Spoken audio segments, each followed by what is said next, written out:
Everyone was really excited as my daughter Marissa's wedding rehearsal dinner got going. I felt proud watching her and her fiancé Kevin surrounded by our family and friends, getting lots of good wishes. But then something unexpected happened. Marissa spoke up, asking for everyone's attention. The room went quiet. My husband Ron and I looked at each other, confused. Marissa raised her glass. "I want to talk about something important," she said, looking right at me. "Elise, you might think of yourself as my stepmother, but to me, you're just someone I don't want in my life." The guests were shocked, and Ron looked really pale. I felt like I'd been hit hard, like all the air had been knocked out of me by what Marissa said. "What's going on, Marissa?" Ron asked, sounding shaky and shocked. "Don't act like you don't know, Dad," Marissa said with a sneer. "You know that Elise has been trying to become a part of our family since the beginning. Well, I'm done pretending she's not my mom, because she never will be." Her words felt like a sharp knife stabbing into me. I looked at Marissa, hoping to see the loving girl I once knew, but all I saw was hatred. "Marissa, please, let's not do this now," I begged, my voice shaking with emotion. "Why not?" she snapped back.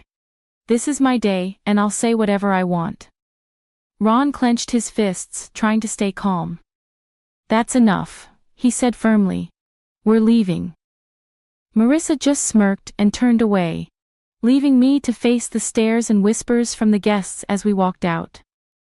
I could feel their judgmental eyes on me, wondering what I'd done to make my own stepdaughter hate me so much. Tears streamed down my face, and I realized everything had changed. In the car, Ron held the steering wheel so tight his knuckles turned white, his face filled with anger and sadness.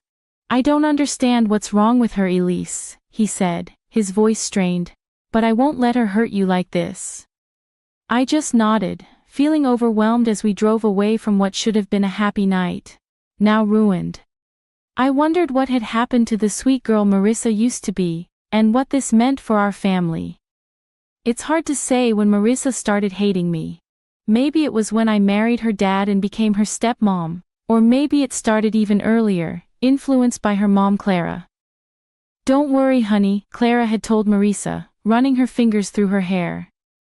"No one can take your real mom's place." Even then Clara's words made me feel uneasy, but I tried to ignore it. I wanted to build a good relationship with Marissa, my new stepdaughter. "I'm not here to take anyone's place," I told Marissa gently. "I just want us to be friends."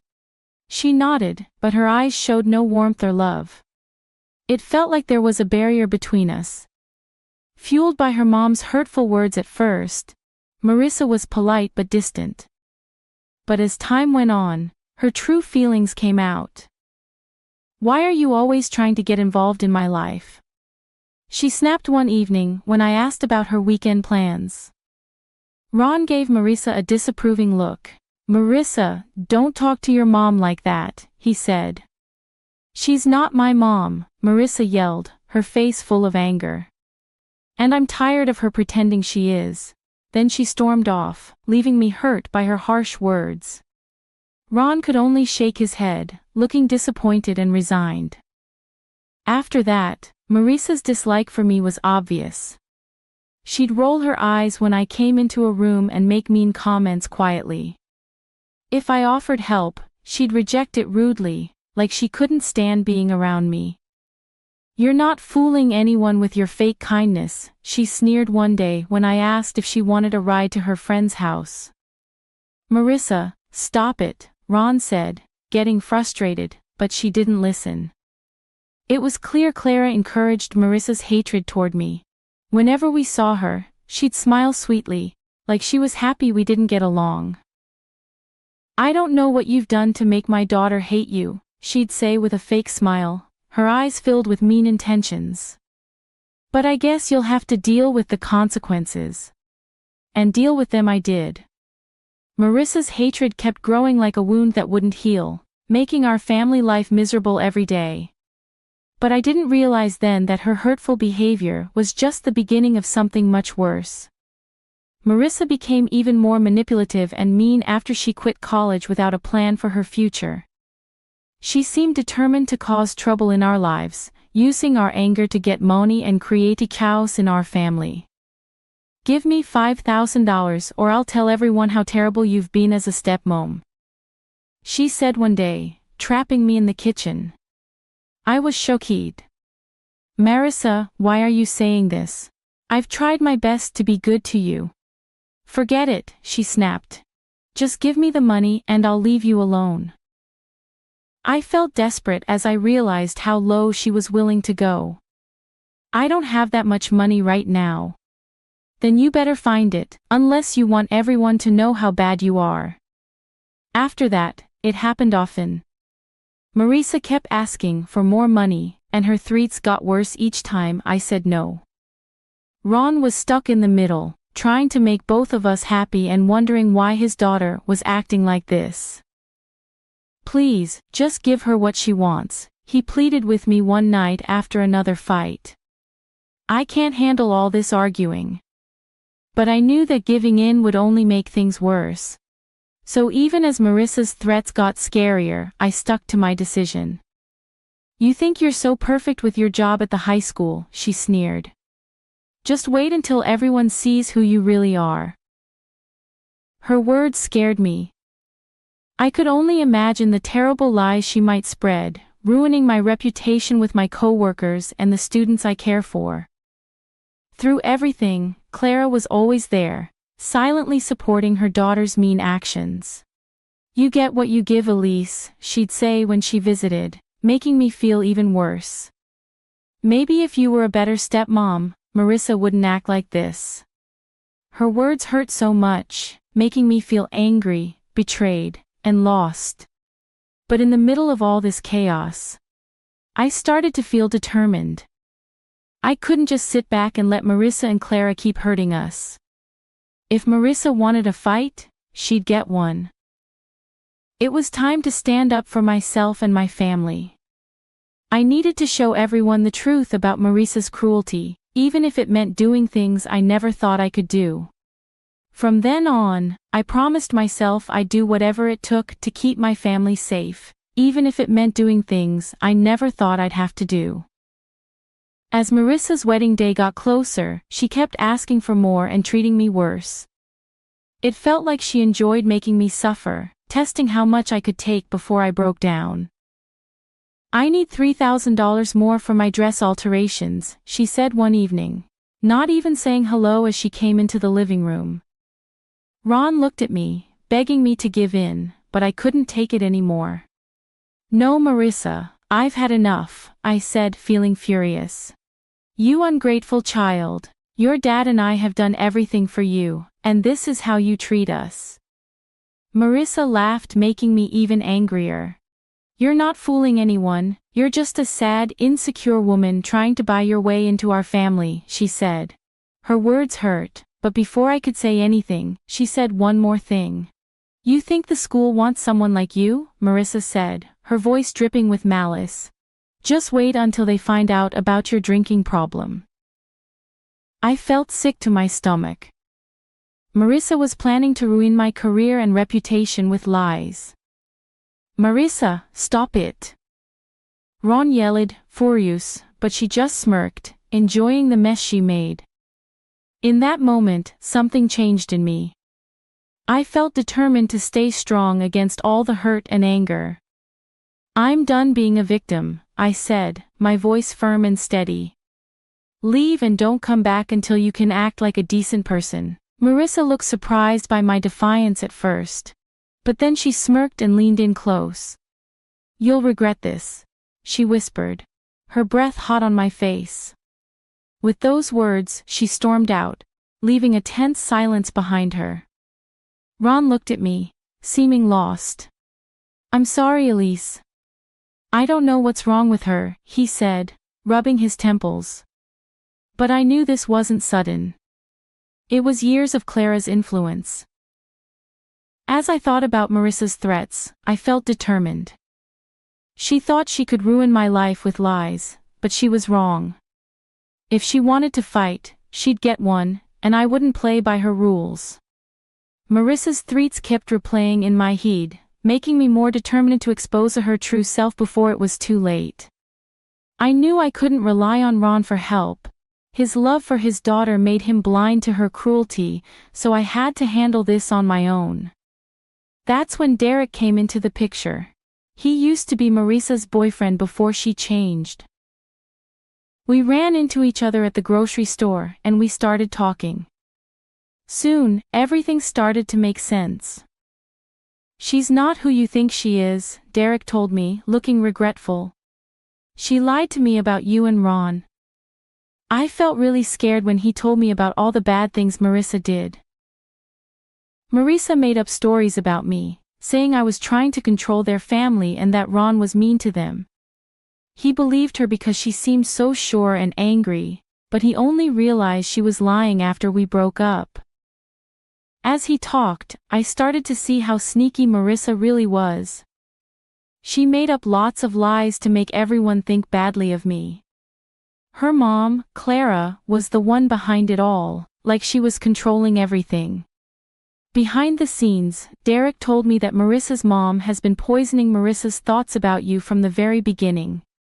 I realized, feeling sick to my stomach, she's been putting all these twisted ideas in her head like you were trying to replace her mom.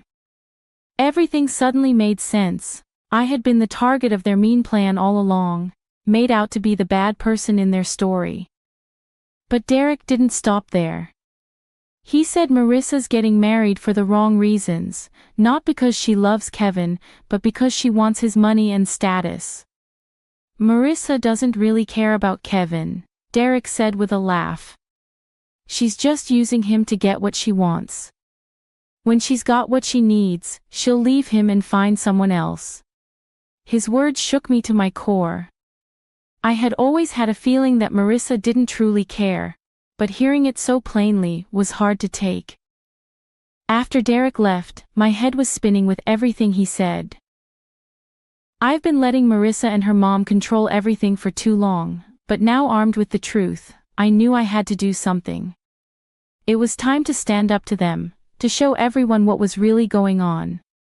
No more pretending to be the victim, no more being scared of their lies. I was ready to fight back. On the day of Marissa's wedding, the air was tense as I watched her get ready. But I was determined. This was the day I would reveal the truth. "You look so pretty, my dear," Clara said sweetly, fixing Marissa's veil with a smile. "Just like a princess on her big day." Marissa glowed with happiness, soaking up her mother's praise like a flower soaking up sunlight. But it made me feel uneasy. "Yes, it's like a fairy tale," I remarked, unable to hold back, "with a handsome prince and a mean stepmother." Clara's eyes narrowed, but Marissa just laughed, not seeming to understand or care about what I meant. "Speaking of mean stepmothers," she said calmly, "I'm surprised you came at all after how you've been treating me. I thought you might skip the whole thing." I let out a bitter laugh. Oh, believe me, I thought about it. But I couldn't miss this moment. Before Marissa could say anything, Ron poked his head into the room with a forced smile. "Everything okay here?" he asked. "Just fine, Dad," Marissa replied sweetly. "Alice and I were just chatting." Her tongue dripped with sarcasm, but Ron ignored it. "Well, it's almost time. You ready?" Marissa nodded eagerly, ready to make her entrance. As the music started and the doors opened, I took a deep breath, getting ready for what I had to do. The ceremony went by quickly, with vows that felt empty and fake. But when it came time for Kevin and Marissa to kiss, I knew I had to speak up. "Wait," I shouted, my voice echoing in the quiet chapel. "This wedding can't happen." Everyone gasped and looked at me. Marissa's face turned red with anger, her fists clenched. "What's going on?" she spat, furious. I took a deep breath and stared at Marissa firmly. "Marissa, what this means is that I can't stay quiet anymore while you keep lying and manipulating everyone around you." Clara looked pale, realizing what was happening. but I continued before she could interrupt. I showed them all the proof Derek had given me. Texts, emails, recordings that showed Marissa's lies for years. "You've been spreading lies and turning people against me, pretending to be the innocent one," I said firmly. "But not anymore, it's time for the truth." I showed everyone the evidence, explaining how Marissa had been deceitful and selfish. The chapel fell silent, Marissa's calm facade cracked, and she looked furious and shocked. You're lying," she yelled, reaching out towards me. "How dare you ruin my special day?" But it was too late. The truth was out for everyone to see as Kevin's family reacted with shock and dismay. It was clear that Marissa's deceit was unraveling before everyone's eyes. She stood exposed, no longer able to maintain her facade. Despite her past actions, I couldn't help but feel a mix of pity and satisfaction seeing her downfall. The truth had been revealed and I had won. Not through trickery, but by exposing the darkness hidden beneath Marissa's lies. The aftermath was chaotic, like a bomb had gone off in the room. The silence was quickly replaced by shouts and gasps as people reacted to the truth. "How could you, Marissa?" someone yelled, their anger palpable. "This was supposed to be my special day." "Your special day was built on lies," I retorted firmly. "You can't deceive people forever." Marissa looked ready to argue, but Kevin stepped forward, his eyes filled with hurt and disbelief. "Is it true?" he asked, his voice trembling. "Were you just using me?" For a moment there was silence as everyone waited for Marissa's response. I almost felt a twinge of sympathy for her, almost. But then she put on that fake smile, and I saw the cold, calculating look in her eyes. "No, of course not, darling," she said, reaching out to touch Kevin's face. "You know I love you so much. Eli is just trying to cause trouble, like she always does." I clenched my fists, trying to control my anger. Didn't she realize that her lies were exposed? Apparently not, as she turned her angry gaze back to me. "This is all your fault," she snapped, pointing accusingly at me. "If you hadn't interfered, none of this would be happening." "Stop! Stop!" Ron's voice boomed, cutting through the tension. We all turned to see him, his face red with anger and embarrassment. "I can't believe what I'm hearing," he said, shaking his head. "My own daughter lying and manipulating everyone for her own selfish reasons." Marissa was silent, unable to respond. For once, she seemed speechless in the face of her father's disappointment. "I don't even recognize you anymore," Ron said, his voice heavy with sadness. "The girl I raised, the one who was kind and loving, she's gone, isn't she?" A heavy silence filled the room as we all absorbed the weight of Ron's words. It wasn't just Marissa who felt the impact, but Clara too. They exchanged a tense look, a silent struggle passing between them. Finally Clara broke the silence. "Well," she demanded, her eyes fixed on her daughter. "Aren't you gonna speak up, defend yourself?" But Marissa stayed silent. Defeated. She looked smaller than ever. A mere shadow of the manipulative person she had become. Clara snorted in disgust, then stormed out, leaving a shocked silence behind her. Kevin's family followed, their faces showing everything from pity to disgust. And just like that, it was all over. Marissa's big plan had fallen apart, leaving her dreams shattered as Kevin left, looking devastated. I felt sorry for him. He was just another victim of Marissa's games. But any sympathy I had was quickly replaced by a sense of satisfaction. The truth was out, and Marissa had brought it all on herself. There would be no more lies or manipulation, only the consequences of her actions. In the days after the failed wedding, chaos erupted as news of Marissa's lies spread rapidly. She found herself shunned by the very community she had once hoped to impress. I'll never forget the sight of her at her mother's door, begging for help after her plans fell apart. Please, Mom, she cried, tears in her eyes. I need your help. I have nowhere else to go. But Clara looked at her with a mix of disgust and pity. Help you? She scoffed. After what you've done? After embarrassing our family? Marissa flinched as if she had been slapped. But you're my mom. You're supposed to support me no matter what. Support you? Clara shook her head sadly.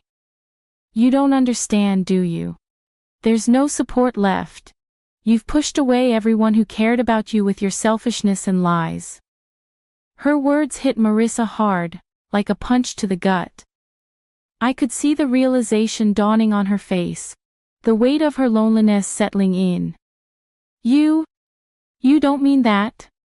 Marissa whispered, her hand shaking as she reached out. But Clara stepped away, her face now cold and distant. I don't recognize you anymore, she said firmly.